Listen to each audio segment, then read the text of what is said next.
He thought he was doing the right thing. The house was tense, arguments were constant, and everyone kept saying the same thing. Just leave for now. Give her space, keep the peace. So he packed a bag, told himself it was temporary, and walked out. What he didn't realize was that decision, made in the name of calm, would cost him everything. Because here's the truth most men don't hear until it's too late. Moving out of the marital home during a divorce isn't just a gesture of goodwill. It's a legal move. And in the eyes of the court, it changes everything. Your presence, your rights, your leverage. One night on a buddy's couch can turn into months without access to your home or your kids. It sounds harmless, peaceful, reasonable. But what starts as a strategy to avoid conflict often turns into a fast track to being powerless, financially, legally, and emotionally. Judges don't ask why you left. They ask what's working now. And if your ex is still in the home, with the kids, controlling the schedule and the space, that becomes the new normal. You become the outsider trying to claw your way back in. So before you make a move that feels right in the moment, let's break down the 6 hidden consequences of leaving the house too soon during divorce. Because this one decision could change your life in ways no one warned you about. The moment he left, the story began without him. Friends started asking questions. Her family filled in the blanks. And by the time he stepped into court, the narrative had already taken shape. He walked out on his family. That's the first consequence most men never see coming. When you move out, you lose control of the story. It doesn't matter that you were trying to de-escalate, that you didn't want the kids to see another screaming match. What matters is that you're no longer in the house, and whoever stays behind gets to explain why. Maybe she says you abandoned them. Maybe she says you were unstable, or angry, or simply gave up. Whether it's true or not doesn't matter. The court only sees behavior, not backstory. Judges don't have hours to sort through every detail of a breakup. They rely on what's presented. And if you're not living in the home, if your connection to daily life is already severed, you're starting the case with a disadvantage. Suddenly, you're the one who left, the one who chose distance, the one who couldn't handle it. That narrative becomes especially dangerous in custody disputes. Because even if you were a fully present father before the split, leaving gives the court a reason to see you as part-time, someone who chose to step away, even temporarily. And first impressions in family court are hard to undo. You thought you were taking the high road, but in her version of the story, you disappeared. And the court listens to whoever's still standing in the living room, not the guy who packed a bag and promised he'd be back. He told himself it was temporary, just a few weeks at his brother's place until things cooled down. But by the time the court date arrived, everything had shifted. She was still in the house. The kids were still there. Life had moved on without him. And when the judge looked at the situation, it seemed stable, functional, working. That's when he learned the second consequence. Leaving creates a new status quo, and the court will do everything it can to protect it. Family courts aren't built to reward fairness. They're built to maintain stability. Judges don't want to disrupt what already looks like it's holding together, especially when children are involved. So if she's still in the home, keeping the routine, getting the kids to school, and you're the one who left, that becomes the baseline. That becomes the new normal. Even if you were there every day before the split, even if you only left to avoid conflict, your absence sets a precedent. And courts don't like to undo precedents. They don't ask how things used to be. They ask, what's working now? And if the kids are doing okay in the current setup, there's little motivation to change it, no matter how lopsided it really is. You may walk in thinking you're asking for what's fair, but from the court's perspective, you're asking to disrupt a functioning system. That makes you the risk. And when your ex frames her role as the one holding everything together, she looks like the anchor, while you look like the outsider trying to rearrange the lives of children who've already adjusted. And the worst part? It doesn't take long for that new dynamic to harden. Weeks turn into months. Routines lock in. And the longer you're out of the home, the harder it becomes to prove that you were ever an equal part of it. He thought having his name on the mortgage meant something. That even if he left temporarily, he could come back when things settled. But within days, the locks were changed. His things boxed up. He wasn't welcome anymore. Not by her, and not by the court. That's when the third consequence hit hard. Once you leave the marital home, you risk losing access to it for good. It doesn't matter if you help pay for it. It doesn't matter if your name is on the title. In a divorce, physical presence carries more weight than paperwork. And the moment you move out, you give your spouse the opportunity to claim exclusive possession. All she has to do is say she feels unsafe, overwhelmed, or that the children need stability. Judges rarely argue. You're out, and often you stay out. What started as a peaceful gesture now becomes a legal wall. You can't come and go.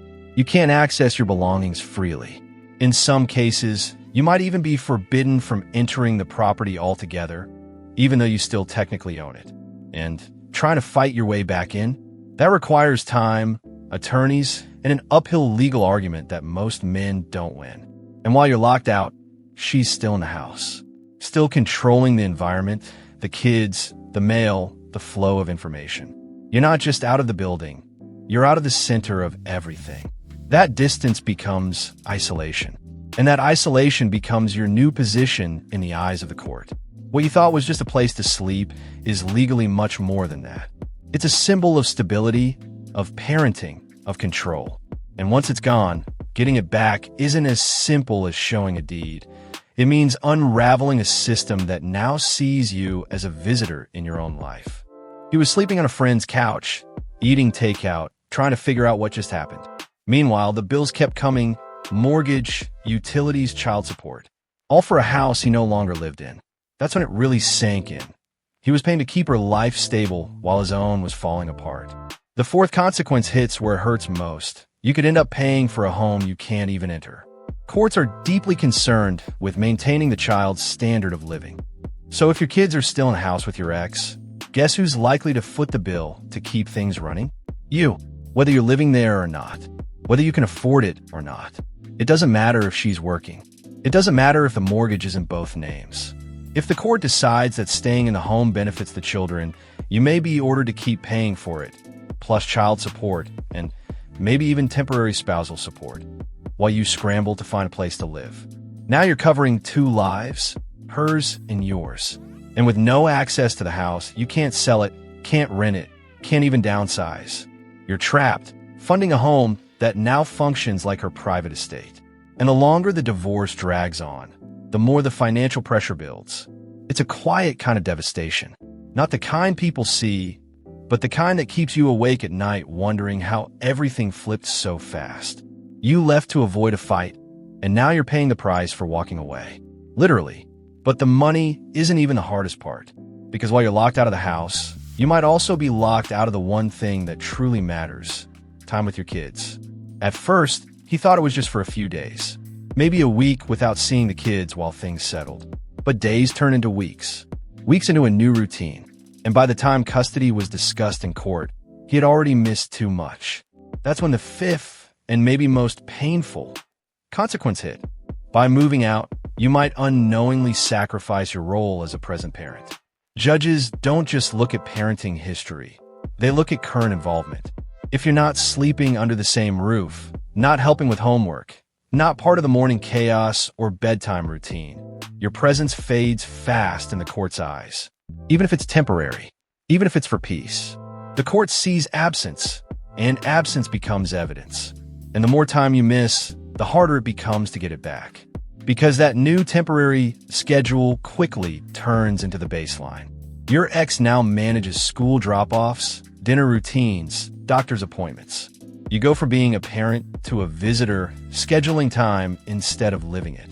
And when you finally ask for equal custody, the court says, why change what's already working? What they don't understand, or don't care to see, is that the system itself created this imbalance. You didn't step back from your kids. You stepped out of a toxic environment. But because you weren't there every night, because you weren't visible, you now have to prove you deserve time with your own children. And here's the part no one warns you about. Kids notice. They feel the shift. They adapt to your absence before they ever understand it. So, by the time you're ready to come back into their daily life, they've already gotten used to you not being there. It's not about love. It's about presence. And in court, presence is everything. Which is why what comes next is even more devastating. Because if you try to fight back and fix it, you may find you've already lost the leverage you needed. He thought he still had options. That once things calmed down, he could renegotiate, push for shared time, maybe even reclaim part of the house. But the moment he sat down at the negotiation table, he realized he had nothing left to bargain with. That's the sixth and final consequence. By moving out, you give up your leverage, and without leverage, you lose the power to shape the outcome. Divorce negotiations aren't about fairness. They're about position. And once you've left the home, surrendered time with your kids, and taken on the role of outsider, your bargaining power evaporates. You're no longer the equal partner. You're the guy trying to get back in emotionally, physically, and legally. Your ex now controls the house, the routine, the rhythm of daily life.